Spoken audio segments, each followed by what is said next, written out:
Presentation of dialogue on Idaho Public Television is made possible through the generous support of the Laura Moore Cunningham Foundation, committed to fulfilling the Moore family's legacy of building the great state of Idaho.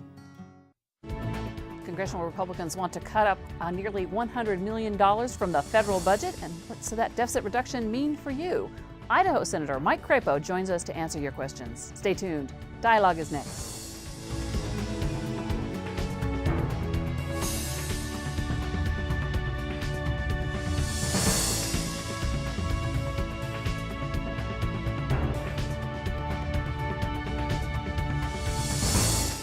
Hello, I'm Joan Cartan Hansen. Thank you for joining us here on Idaho Public Television, on the World Wide Web, and on public radio stations.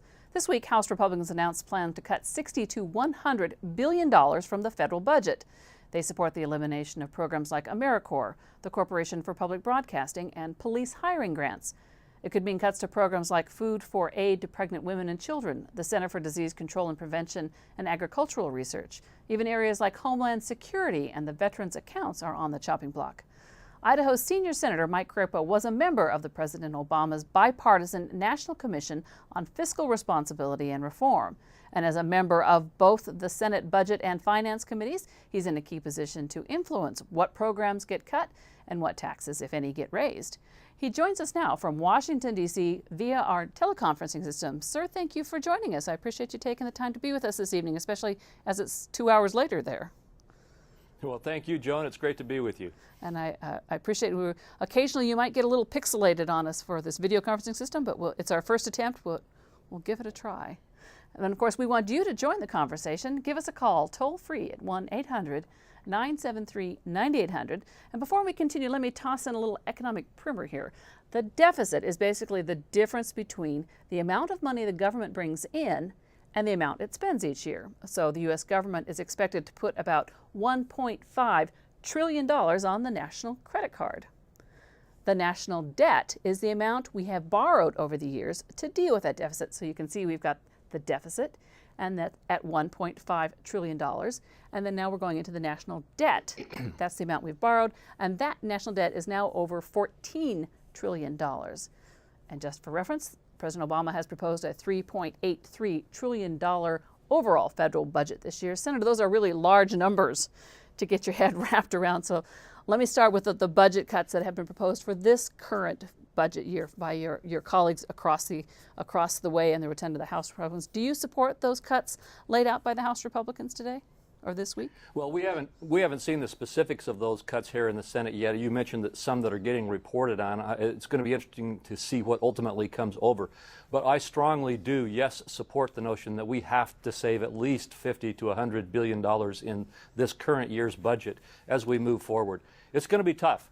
But what I've said is everything has to be on the table. And as soon as Congress starts to pare back its spending, everybody who's from any particular interest starts to come forward and say, well, not me. And unfortunately, I just have to say back, we cannot delay any longer. The numbers you just showed paint a picture of incredible threat to America, and we've got to take action. How do you balance the need to meet those budget targets with your responsibility to protect the interests of people here in Idaho? Well, first and foremost, let me say that the interest of the people in Idaho and the interest of the people in this nation is that we maintain a strong, stable fiscal policy in this country. If we do not get a handle on our fiscal problems, the kind of economic devastation that we will see in the country is catastrophic, and I don't think we can overstate how great this risk is and how close it is to us right now. So that's the first point. Secondly, I really strongly believe that although we are going to have to get into the weeds and identify program by program and project by project how we're going to do this, I think we will deteriorate into a political fight that will be unsuccessful if we don't first create what I call the straitjacket. In other words, create spending targets and caps that will be binding on Congress throughout the next decade, and put together process protections that keep Congress on that spending path, and establish that straitjacket first, and then require each Congress to deal with the numbers they have to face. We had an email come in from Jeff who commented that the Congress's first order of business should not be debt reduction, but should be job creation. Well, first of all, jobs is the issue, but we will not see a strong job climate in America until we get a handle on our fiscal policy. They are achieving the same objectives. And there is a competing philosophy here in Washington. It's one that has prevailed for the last 3 or 4 Congresses. And that is that we can create jobs at the federal level by just continuing to spend our way through it. The problem is those debt numbers you have shown are creating a drag on the economy to such an extent that increased borrowing to create jobs is a faulty premise. What we've got to do is to stabilize our economic circumstances at the federal level and then focus on the kinds of true governmental programs that will stimulate and create a strong job market. What I'll say, I'll just, to summarize, say that if we want to have a strong economy and vibrant job growth in America, we will put ourselves on a fiscal path towards sustained conservative fiscal policy rather than continuing to try to spend ourselves into more jobs and more prosperity on borrowed money. There was a concern expressed that the cuts that have been discussed would mean a fair number of federal employees would be laid off, and then the spin-off of, a large number of employees from private contractors. So all these people are laying off. Is the private industry able to absorb those people into the system? Aren't there enough jobs out there? Or are we just going to add more unemployment, strain to the states? Well, Joan, every time we try to pare back the growth in federal spending, the argument is made that, well, wait a minute, that will cost jobs. And in reality, in a very short-term look, it's true that in specific decisions, there may be some job losses or some job reallocations. But again, I just have to come back to the major point. If we could spend ourselves through this, then we would never have a downturn in our economy, because every time we got into trouble, we would just borrow more money and spend more money and everything would be fine. And actually, that has worked on a short-term basis for a number of decades now, except that we keep piling up that debt. And now the debt, the economists tell us our debt, which the numbers you showed, are debt that is 90+% of our GDP. And economists have told us that when an economy gets to that point, the bond market and the economy itself start becoming so dragged down that we see economic consequences that far exceed any potential problems with short-term job reallocation in terms of congressional spending. Okay, let's get to our first caller. David in Boise. David, go ahead. Okay. Every time we go through these things to cut programs, we always selectively pick this program or that program. And so pretty soon it's a fine idea, however, until my ox is gored. Why don't we do a straight percentage off of every part of the federal government? And so an across-the-board cut. That way everybody would think it's a fairer deal. Okay, let's ask about that. I actually agree 100%. I have consistently, throughout my time in service in Washington, D.C., advocated that to avoid the food fights, if you will, that occur once we try to get down into the details of program-by-program decision-making, that we ought to simply have across-the-board cuts. And I am in the minority. I know with the caller that that's 2 of us, but there aren't a majority in Congress who agree with that. And the reason is, and it's actually a reason that has some merit, the reason is that those who advocate cutting and addressing the budget effectively say that some programs should be totally eliminated and others should probably be strengthened. And that's probably right. So what I've come to, and what I think may be the key to unlocking the political gridlock that we are in right now, is what I referenced earlier. And that is create the straitjacket that says we're not going to talk details, but we are going to say that each year Congress has to reduce its spending to these designated levels so that we can save those dollars over the next decade. And then create that straitjacket, which is sort of like saying it's an across-the-board cut, but then tell Congress that on a yearly basis they've got to go in and put the detail work to it. That way we know we'll hit the target, but we can let Congress go in and try to find the best way to achieve that target. Now, the bipartisan plan that the Commission came up with that you voted for and supported did not get universally accepted by your colleagues. What's going to happen with that? Well, you're right. And let me just remind all of our viewers, the president created this commission. It had 18 members, 3 senators and 3 congressmen from each party, and 6 appointees by the president. And the president, when he created it, said that in order for it to move forward to a vote on the floor of the Senate or the House, it had to have 14 out of the 18 votes in favor of it. That's something like 75 or 70% of the votes. And we got 11 out of the 18.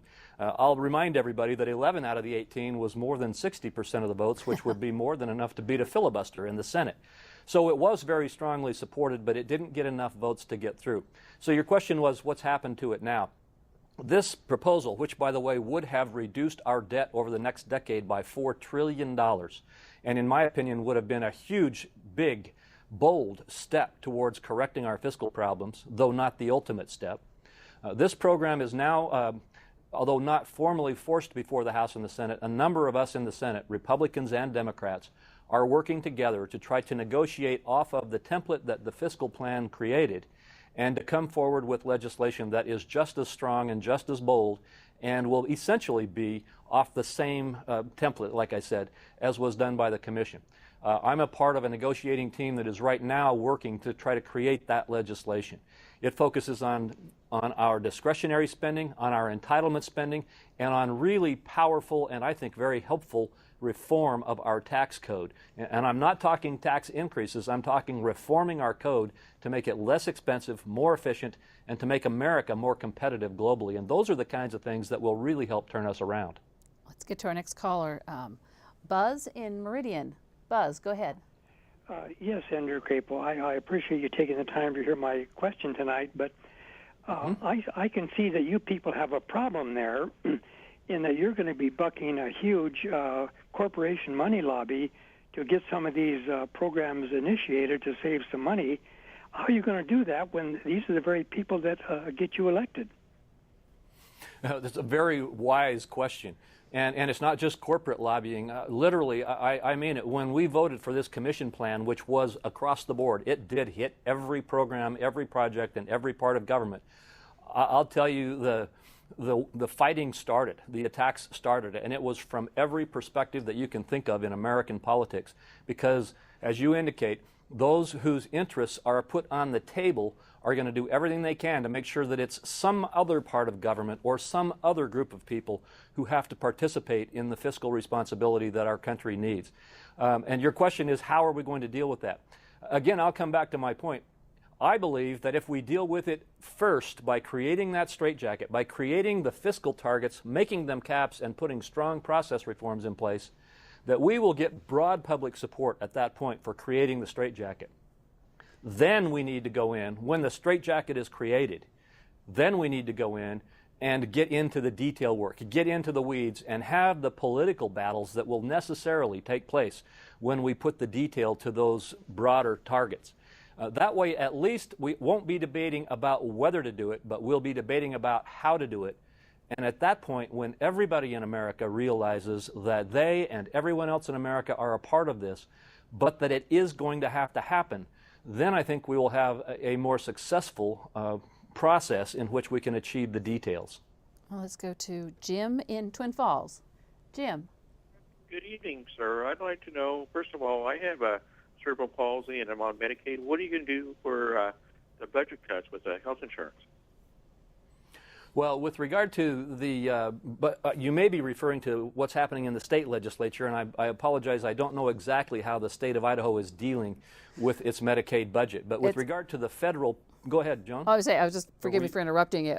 The state's facing fairly significant cuts to Medicaid, especially for adults with disabilities. I did hear a rumor that there was some discussion about the federal government coming to the aid of states, specifically for Medicaid services, as the federal government has proposed to looking at helping the states with unemployment insurance costs. Have you heard any? Yes. Yes, I have heard about that, and that's what I was thinking. I didn't know whether the caller was going in that direction, but that's the federal part of the answer. Right. And at this point in the law, there is actually an increased federal participation to help the states with their Medicaid budgets. And that's about to go away. Yeah, that's about to expire. And so the question is, will the government continue that Medicaid support? I believe that there will probably be some continued support, but the bottom line is that we need to get more efficient and more effective at dealing with our Medicaid dollars, and the state governors are saying to us, let us have the flexibility to do this without the federal cookie-cutter restrictive solutions imposed on us, and let us try to achieve success. Some states have been able to get permission to use their own approaches and their own creativity, and they've actually been very successful in reducing the budget but not losing benefits and maintaining benefits. I personally believe we've got to go down that road, because ultimately, if we get the federal government in a position of basically covering all of the debt that the states are now starting to rack up by their spending, then we will simply see that economic calamity that I talked about earlier in the show happen sooner. So I know it's difficult to say that we've got to start tightening our belt, but I believe in the Medicaid area we are starting to show that we can achieve phenomenally good results if we'll just allow the states to become that place where we investigate creative solutions to solving these problems. We had a number of Facebook viewers who sent in questions about health care and Obamacare, the repeal of Obamacare. And one of them wanted to know, without the current Obama health care law, what would you propose to replace it, especially for the person who gets cancer and doesn't have insurance, as you did as a member of Congress when you had cancer that covered your medical expenses? Well, first of all, I still strongly believe that we should totally repeal the health care bill. And by the way, that is because of policy reasons in terms of objections to what was contained in the health care bill itself. It will not drive down health care costs. It will drive them up, and we are seeing that across America right now. But if we did repeal it, we would see about $2.5 trillion of savings in the federal budget as well. So there is a budget side of this as well. Now, the questioner or the caller asked the question of what would I do about someone who did not have insurance?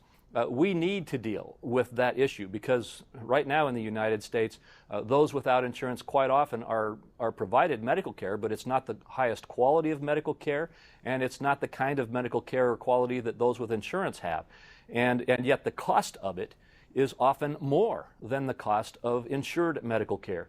And so I personally believe that we should create a safety net to make sure that we cover those who are uninsured and who truly cannot purchase their own insurance, but do so in a way that does not create the kind of expensive federal intervention in the marketplace that the health care bill creates. But how do we set that program up and not spend any money? Oh, well, actually, as I indicated, we are already spending that money. Right. The fact is that those who are uninsured, not always, but in most cases, they get health care, but they don't get preventive medicine. They don't get the kind of strong medicine that an insured person gets. And then when they do get into a crisis situation, they're treated at emergency centers or in very expensive processes. If we were to move that healthcare system, if you will, into one in which there was insurance available, I actually think we could save money. And there are some studies that show that we could do that. And by the way, the caller also asked, what would I propose if we got rid of the health care bill? And I'm glad for that question, because there's always this question as you know, well, what would you do if you don't like what the president proposed? I believe there are very tested and well understood solutions that we simply were not allowed to bring forward in the health care debate that would make a big difference in health care costs. Things like allowing competition, allowing people to buy insurance across state lines. That dramatically increases competition. Allowing small businesses to pool together and negotiate with the strength of numbers that large businesses have. That can have phenomenal reductions in the cost of insurance for small business employees. Allowing our system to be changed so that we compensate for outcomes rather than procedures. You get what you pay for. And right now the experts all tell us that we are inundated with procedures because that's what we pay for. And instead we could save hundreds of billions of dollars if we pay for outcomes instead. And the list goes on. There is a tremendous amount of solid thinking out there about those things that can really reduce the cost of health care and expand access. But like I say, that is not what the last health care bill was all about, and I still strongly support its repeal. Let me ask you a quick question about something that is sort of a state issue. The Idaho's House is taking up the issue of nullification. That idea that they want the federal government, the bill says, to resist federal law. So what is your view of the state arguing that they don't have to pay attention to the laws that you passed there in the Senate? Well, let me just say, first and foremost, I start out my analysis of this issue, and frankly, every issue that we deal with, by referring to the Constitution. Whatever we do in terms of our solutions in this country needs to be constitutional. I know the advocates of the nullification procedure say that it is grounded in constitutional case law. I know there are a lot of other constitutional scholars who say that it's not grounded in constitutional law. I haven't read those cases, so I can't register a legal opinion on it, but the bottom line is, my understanding is that the way that the constitutionality of laws in America is tested historically has been through the United States Supreme Court. And unless we are shown that there is a constitutional route to challenge legislation otherwise, then I think we should stick within the bounds of the Constitution. I do like the idea, frankly, of states being able to weigh in. And I don't think that one state should have the ability to just disregard federal law, but I do believe that the notion that states should have some way to weigh in on what they consider to be unreasonable federal mandates, like this health care bill, is something that does kind of trigger a reaction, a positive reaction in many people across the country. But let's remember, whatever the outcome is here, we've got to stay within the bounds of the Constitution. There are a number of different areas that I wanted to touch on besides the fiscal deficit. One of them came from a viewer who had read that the cuts to the Department of Energy could be from 5 to 38%. In the area of nuclear energy, the cuts of $169 million have been suggested, which is frankly the entire budget of the Idaho National Laboratory. What do you see as the future of the Idaho National Laboratory? Well, I think the Idaho National Laboratory has a strong future for a couple of reasons. First of all, there is a renaissance in nuclear energy, and I believe that renaissance is going to grow necessarily because we are going to have to become less dependent on oil. And as we become more diversified in our energy portfolio, nuclear power is probably the biggest, the best, and the most popular way to move. And when I say the best, I mean economically. It is the choice that we need to make in our country for a huge part of our economic or our energy policy. That being said, I would personally, as we get into the detail work on crafting our budget, oppose draconian cuts in our nuclear budget, because I believe that we also need to solve our energy crisis in this country, and that nuclear power will be a key part of that. And I don't expect that you would see the kinds of draconian cuts that you just described occur. Now, I know that there are some who would try to do that, and that gets back to the process I described earlier, when if we create a straitjacket to get Congress under control, then we'll get into the weeds and we'll start negotiating over those things. And in that process, I would advocate that nuclear power is one of those areas that should not be treated it should not be cut so deeply, although everything, again, has to be on the table. Let me ask you about the Oahes area. I know there's been some concern that the Secretary of Interior's Wildlands Initiative may impact your work there on the Oahe areas. Do you have any fear of, and have you been discussing the new policy with the Department of Interior? Yes, I am concerned about the new wildlands policy, both in general, because I disagree with it strongly, and specifically with regard to the Oahes. You'll recall in the Oahes, we specifically over 8 years negotiated how all of the land in that area would be managed. And about, if I remember right, 300,000 acres was released from wilderness study area designation, with the understanding that the other acreage that was put into wilderness study area would satisfy those needs, and that land which is released could then be available for open, broad, multiple use. And now the possibility with this entirely new regulatorily created system, we could see the Bureau of Land Management come in and create another designation that would undo the intent of those agreements and those negotiations. That being said, yes, I have talked to officials at the BLM. I've talked to them at the highest level, and I've received verbal assurances from them that they understand this, and they understand that this particular area, the Oahes, is one of the areas on which Congress has spoken, and that would go a long way toward their deliberations with regard to this wildland designation. It's not a guarantee, but at least we've had that conversation, and they have expressed their understanding of the fact that there is a congressionally approved land management plan in place in the Oahes, and that they should not be interfering with it.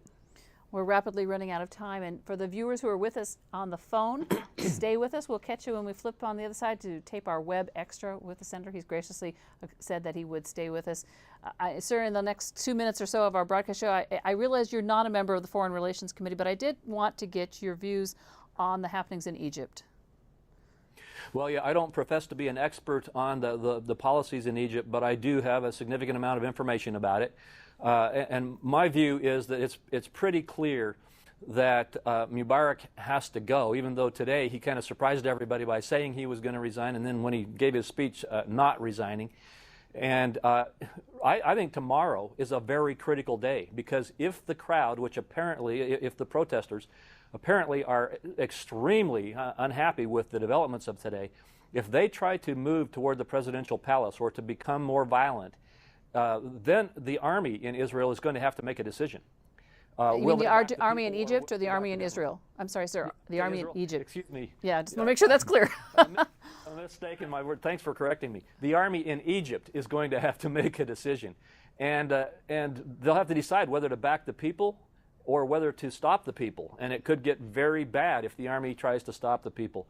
Ultimately, I believe what this is going to have to result in is the army taking control and establishing order, and then assuring a proper, orderly process toward open and free and fair elections. That is the best outcome, and we have to continue to hope for that. But, you know, tomorrow could be a key day, depending on how the army reacts to what may develop.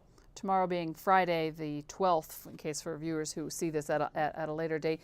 Do you think the president has handled this situation as best as can be done? Well, I think obviously there's been a few missteps, and certainly when some of the information that's come from the Secretary of State and others has raised questions about whether they've truly understood what happened or even saw this coming. But I understand the fact that President Obama was cautious at first, and I understand the fact that now he's seen clearly that Mubarak has to leave and that he's making that very clear. So although there are a lot of people criticizing him for not seeing this ahead of time or for not reacting as strongly as he is now early on, I personally understand why he was cautious and careful, and I'm not throwing any barbs his direction for that. And I misspoke. It's tomorrow will be the 11th, although for you it's probably the 11th already. It's pretty close. Pretty close. Senator, thank you. We've run out of time. I certainly appreciate you taking the time to be there and staying with us. We have more information about the National Commission on Fiscal Responsibility and Reform's recommendations and other links on the Dialogue website. Check it out. Go to idahoptv.org and click on Dialogue. Thank you for tuning in, and join us here next time for Dialogue.